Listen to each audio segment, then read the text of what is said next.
Hey everybody, I am Jer. I love stories, so I want to tell you a story today. Um, Back in 2014, I was traveling across the U.S., staying with strangers, sleeping on strangers' couches. It sounds absolutely insane, and maybe was. Uh, while I was doing that, I stayed in Philadelphia on a guy's couch. He had originally worked for Google and had quit working for Google, moved to Philadelphia, and now was doing Bitcoin mining. I, at that time, knew what Bitcoin was because of news articles and seeing it on the news and reading about it, but I didn't understand much about it, and I just thought it was kind of crazy. So, whenever he told me he was a Bitcoin miner, I was like, huh? And also, like, mining, I thought of obviously like coal or gold or whatever, and like it just didn't make sense to me.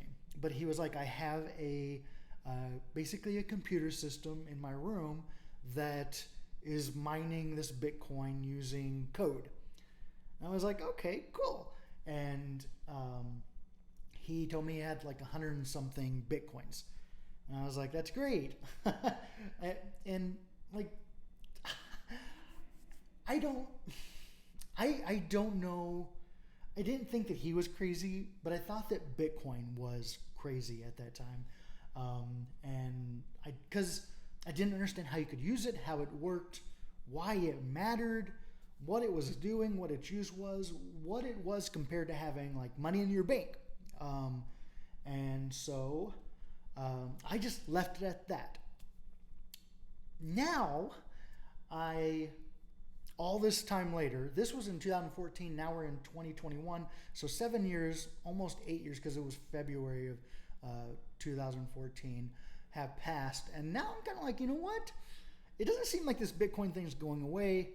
I need to learn about it before it's too late to learn about it, and if this is something I need to get in on, I want to get in on it.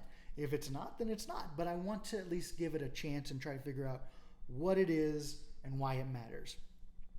So in this video, I'm going to do that. I'm going to go to the what's called the Bitcoin white paper, which is a 9-page document that kind of breaks down what Bitcoin is, how it got started, what it's intended for, like what is it intended to do, and why it matters. This document was created in 2008, I believe, before Bitcoin got started, and then Bitcoin got started off of this document, I believe. That may be incorrect, but I believe so. Okay, so, but first, if you haven't yet, visit stockvoyager.com, free stock. There I am giving away free stock, free money, and free Bitcoin by signing up for different services. Robinhood, Webull, which are stock and crypto investment and trading services. They are two platforms that I use daily during the week, sometimes during the weekend whenever I'm trying to look stuff up. Both are great for different reasons. So I recommend having both of those. And you can get free stock for signing up for both of those, or for either one if you would prefer just using one. Then Cash App, if you don't use Cash App, I suggest using Cash App. It's a good way to be able to send money. Also a good way to buy Bitcoin, and also to invest and trade in stocks. It's kind of like an all-in-one app. So on that one, you get, if you sign up, you get free money. And then Lolly, which is a new thing I found that gives you Bitcoin for your purchases using like your everyday brands, everyday like retail shopping or restaurant shopping. Like it will give you a percentage back or a certain dollar amount back. I just recently started using it with Grubhub. And so sign up for that and you can start earning free Bitcoin. Okay, now that that's done, let's go to whenever he explained to me that his 100 Bitcoin that he had, this was in 2014. It was actually had more than 100, And that 100 Bitcoin at that point was worth $80,000, about $80,000. He had more than 100, so more than that, but we're just using 100 as a round number. That same 100 plus Bitcoin would be worth more than $4,800,000 today, just 5 or 6 years later. Wait, yeah, 7 years later, 7 or 8 years later. It is now worth $4,800,000, and all he had to do was just hold on to it for this long. And whenever I talked to him then, I haven't talked to him since then, but whenever I talked to him then, he had planned on keeping it. He was a big Bitcoin advocate, loved it, was trying to convince me that I needed it, that I needed to learn more about it and get in early. And that was 7 or 8 years ago, and now it's worth a lot more than what it was worth then. And so it's something that you definitely, even if you don't plan on using it, and even if I don't end up using it, it's something I want to learn about, and it's something I want to learn about together while it's in its still early stages. The thing I compare it to is like whenever the land rush happened here in the U.S. and people were rushing to get land, and how that land and the money was basically passed down from generation to generation to generation, and there are still people that are benefiting from that. So it's definitely something I want to learn about and see if it's something I would want to get into, and hopefully this helps others with that. Maybe you don't have the attention span to read through this document all on your own, so I will read it for you and you can just read along. If you would like to download the white paper for Bitcoin, you can do that at bitcoin.org/bitcoin.pdf. I'm going to actually put the link here in just a minute, or put the URL here in just a minute, so you can go there and actually download that now. All right, well, let's get started here. Open this up, and that should work, I believe. Let's double check. Yep, it worked. Okay, so Bitcoin, a peer-to-peer electronic cash system, Satoshi Nakamoto, which is not it's a synonym. It's not a person. What am I trying to say? It's a made-up name. So for a person or group of people, they had thought that they figured out who it was, but it may not be that person. I don't know. Anyway, this was created by him or them or her. So it's satoshin@gmx.com. I'm not for sure if that email still works. Like I said, this document is from 2008. So 2008 or 2009. And www.bitcoin.org. There's a lot of stuff on bitcoin.org now, a ton of stuff. So a lot of resources where I can learn, we can learn. Maybe we'll do more videos and learn together. Okay, so abstract, a purely peer-to-peer version of electronic cash would allow online payments to be sent directly from one party to another without going through a financial institution. Digital signatures provide part of the solution, but the main benefits are lost if a trusted third party is still required to prevent double spending.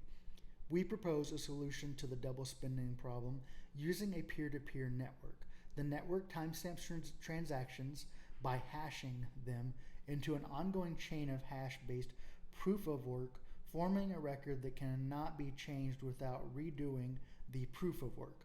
The longest chain not only serves as proof of the sequence of events witnessed, but proof that it came from the largest pool of CPU power. As long as a majority of CPU power is controlled by nodes that are not cooperating to attack the network, they'll generate the longest chain and outpace attackers. The network itself requires minimum structure. Messages are broadcast on a best effort basis, and nodes can leave and rejoin the network at will. Accepting the longest proof of work chain is proof of what happened while they were gone. Introduction. Commerce on the internet has come to rely almost exclusively on financial institutions serving as trusted third parties to process electronic payments. While the system works well enough for most transactions, it still suffers from the inherent weakness of the trust-based model. Completely non-reversible transactions are not really possible since financial institutions cannot avoid mediating disputes. The cost of mediation increases transaction cost, limiting the minimal practical transaction size and cutting off the possibility for small casual transactions, and there is a broader cost in the loss of ability to make non-reversible payments for non-reversible services. With the possibility of reversal, the need for trust spreads. Merchants must be wary of their customers hassling them for more information than they would otherwise need. A certain percentage of fraud is accepted as unavoidable. These cost and payments uncertainties can be avoided in person by using physical currency, but no mechanism exists to make payments over a communications channel without a trusted party. What is needed is an electronic payment system based on cryptographic proof instead of trust, allowing any two willing parties to transact directly with each other without the need for a trusted third party. Transactions that are computationally impractical to reverse would protect sellers from fraud, and routine escrow mechanisms could easily be implemented to protect buyers.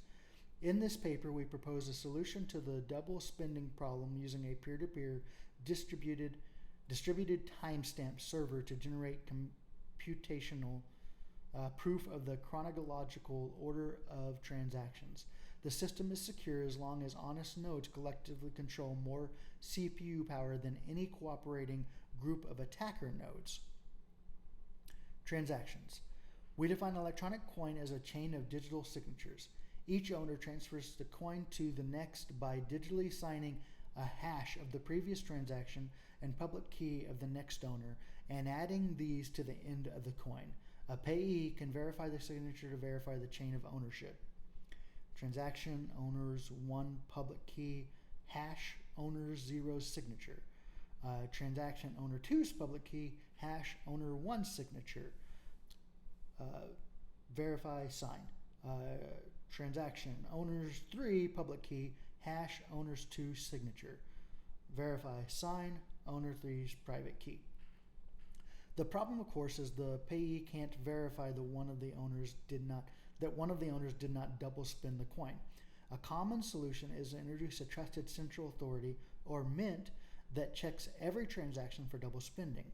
After each transaction, the coin must be returned to the mint to issue a new coin, and only coins issued directly from the mint are trusted not to be double spent. The problem with this solution is the fate of the entire money system depends on the company running the mint, with every transaction having to go through them, just like a bank. We need a way for the payee to know that the previous owners did not sign any earlier transactions. For our purposes, the earliest transaction is the one that counts, so we don't care about later attempts to double spend. The only way to confirm absence of transaction is to be aware of all transactions. In the mint-based model, the mint was aware of the transaction and decided which arrived first. To accomplish this without a trusted party, transaction must be publicly announced, and we need a system for participants to agree on a single history of the order in which they were received. The payee needs proof that the time of each transaction, the majority of nodes agreed it was the first received. Timestamp server. The solution we propose begins with a timestamp server. A timestamp server works by taking hash of a block of items to be timestamped and widely published in the hash, such as in newspaper or unsigned post. The timestamp provides that the data must have existed at the time. Obviously, in order to get into the hash, each timestamp includes the previous timestamp in its hash, forming a chain with each additional timestamp reinforced in the ones before it. Hash block item item, hash block item item. Proof of work. To implement a distributed timestamp server on a peer-to-peer basis, we will need to use a proof of work system, similar to Adam-Back's Hashcash, rather than newspaper or Usenet post. The proof of work involves scanning for a value that when hashed, such as with SHA-256, the hash begins with a number of 0 bits. The average work required is exponential in the number of 0 bits required and can be verified by executing a single hash.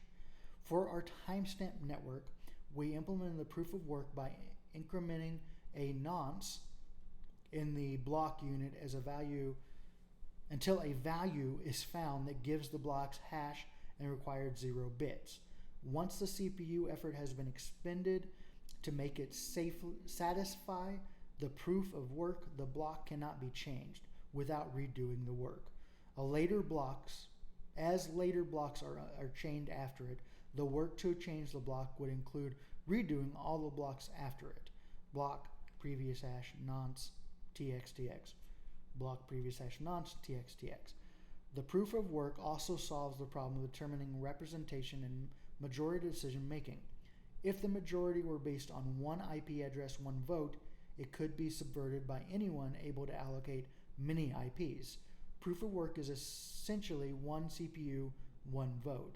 The majority decision is represented by the longest chain, which has the greatest proof of work effort invested in it. If a majority of CPU power is controlled by honest nodes, the honest chain will grow to the fastest and outpace any competing chains.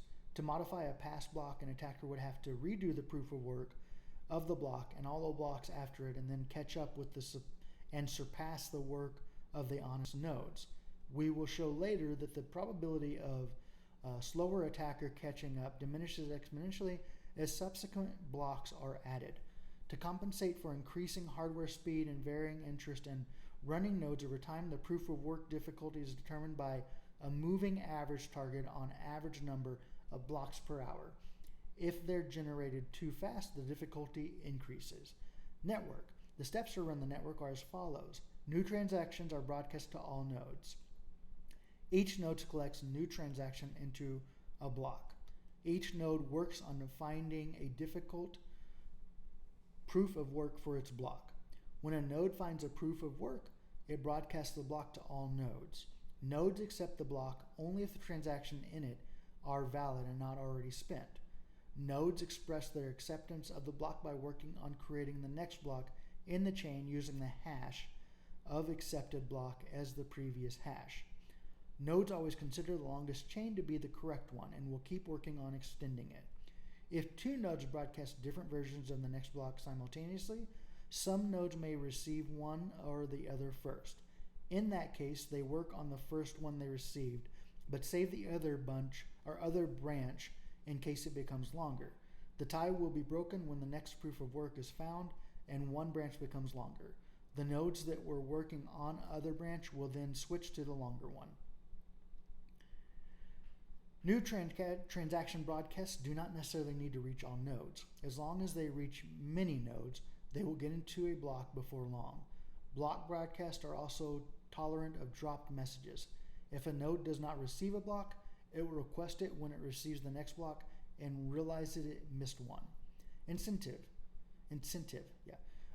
By convention, the first transaction in a block is a SQL transaction that starts a new coin owned by the creator of the block. This adds an incentive for nodes to support the network and provides a way to initially distribute coins into circulation. Since there is no central authority to issue them, the steady addition of a constant amount of new coins is analogous to gold miners expending resource to add gold to circulation. In our case, it is CPU time and electricity that is expended. The incentive can also be funded with transaction fees. If the outpost value of the transaction is less than its input value, the difference is a transaction fee that is added to the incentive value of the block containing the transaction.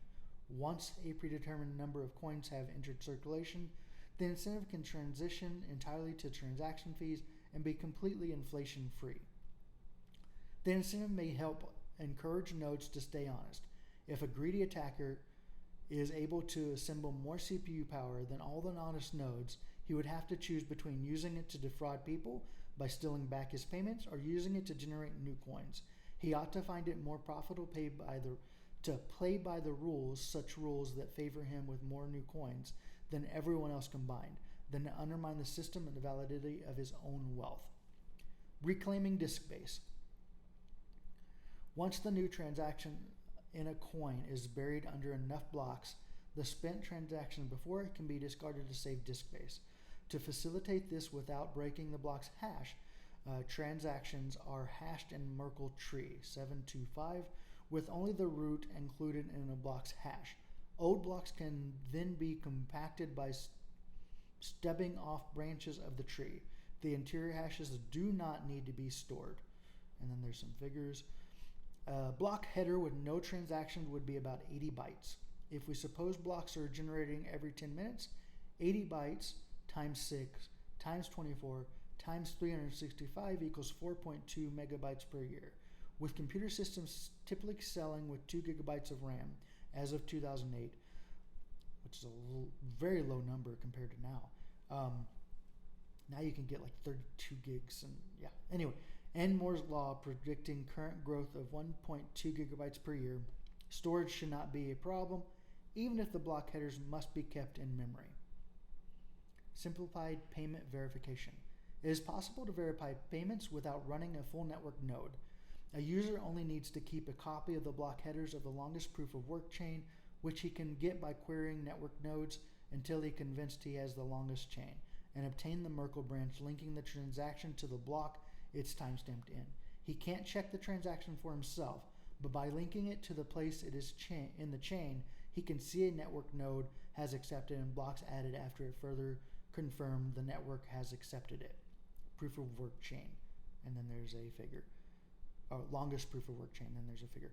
As such, the verification is reliable as long as honest nodes control the network, but it is more vulnerable if the network is overpowered by an attacker. While network nodes can verify transactions for themselves, the simplified method can be fooled by an attacker's fabricated transaction for as long as the attacker continues to overpower the network.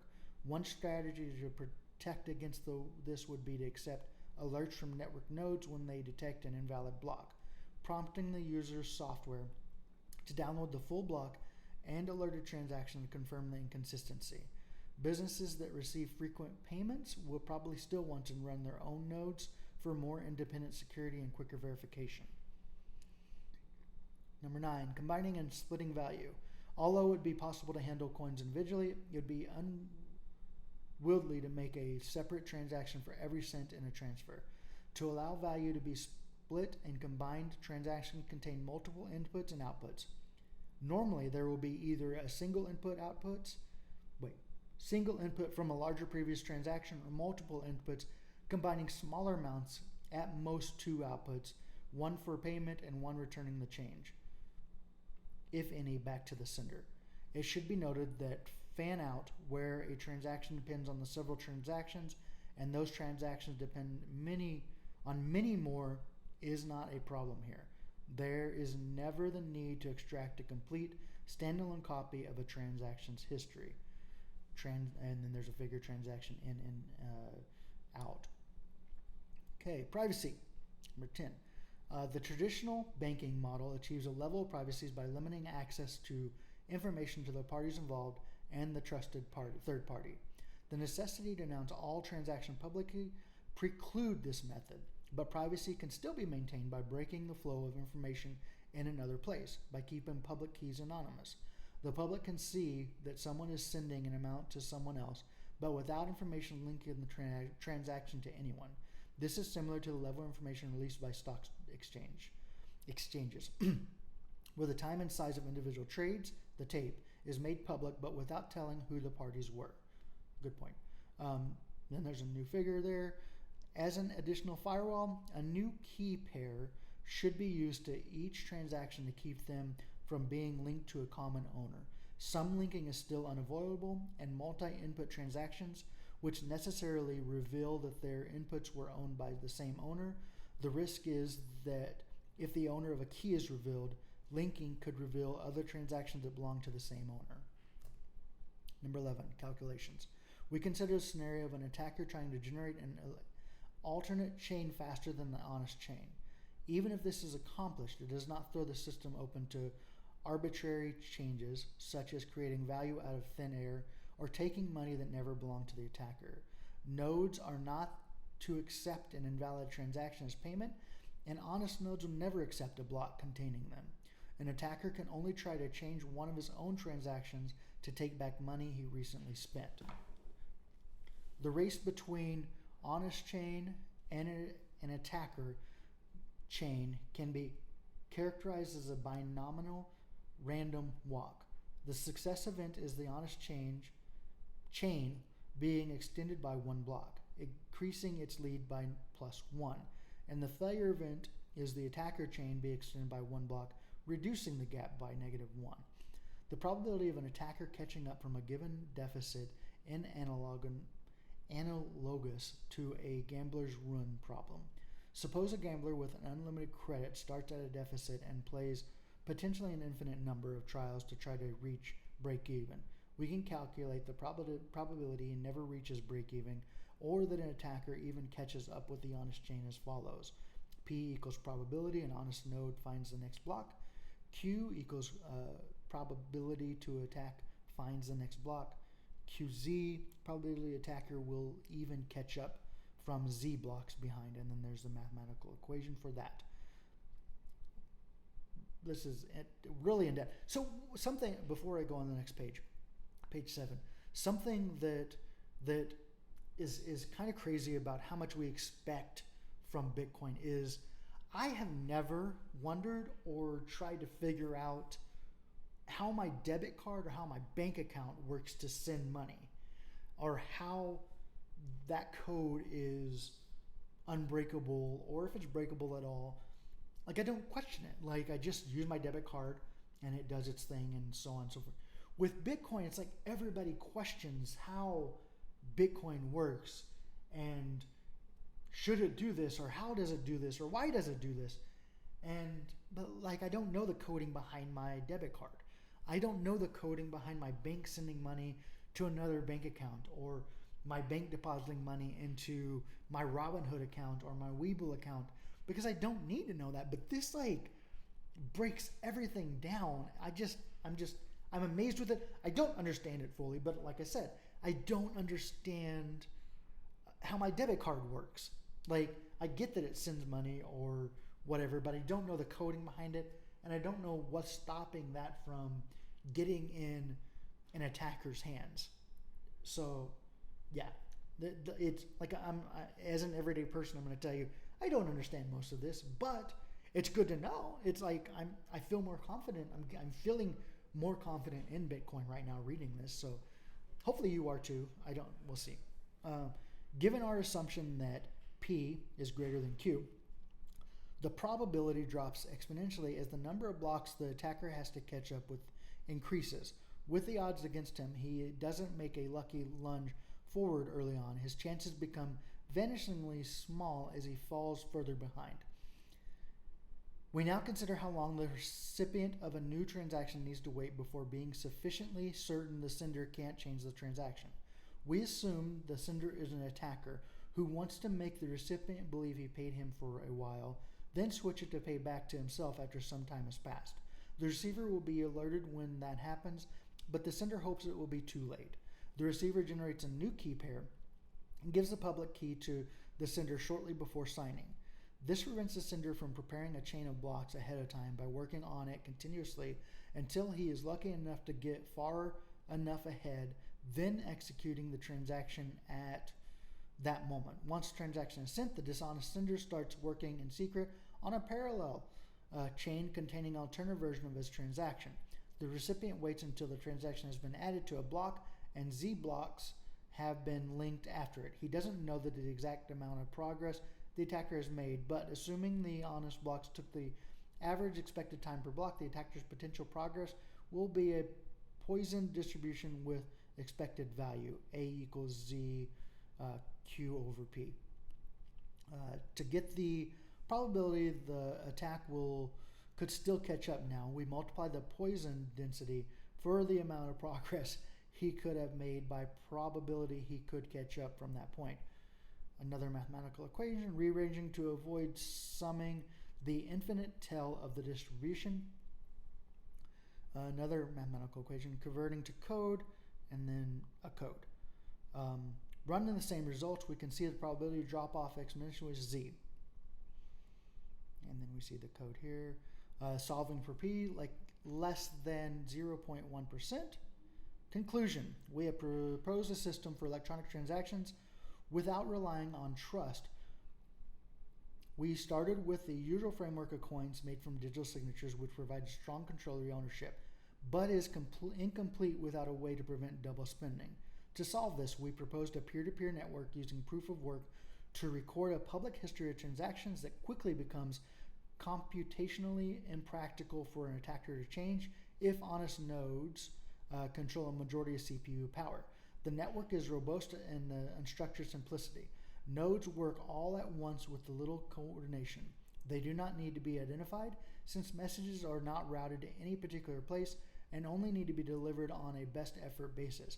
Nodes can leave and rejoin the network at will, accepting the proof of work chain as a proof of what happened while they were gone. They vote with their CPU power expressing their acceptance.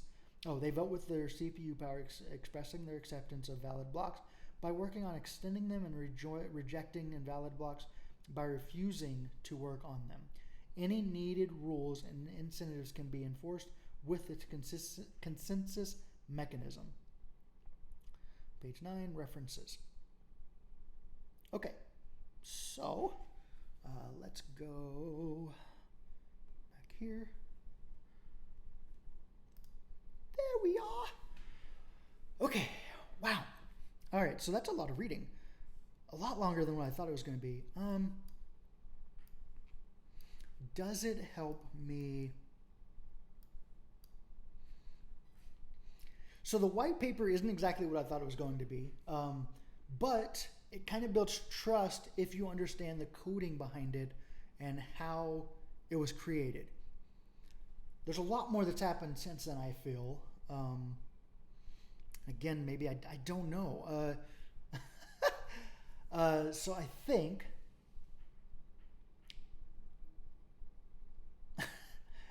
that it helps build trust. It doesn't explain to me exactly how Bitcoin works, but it's like the telling of like how it started, which is building trust in this coding and in these equations to work to stop attackers from stealing money from Bitcoin.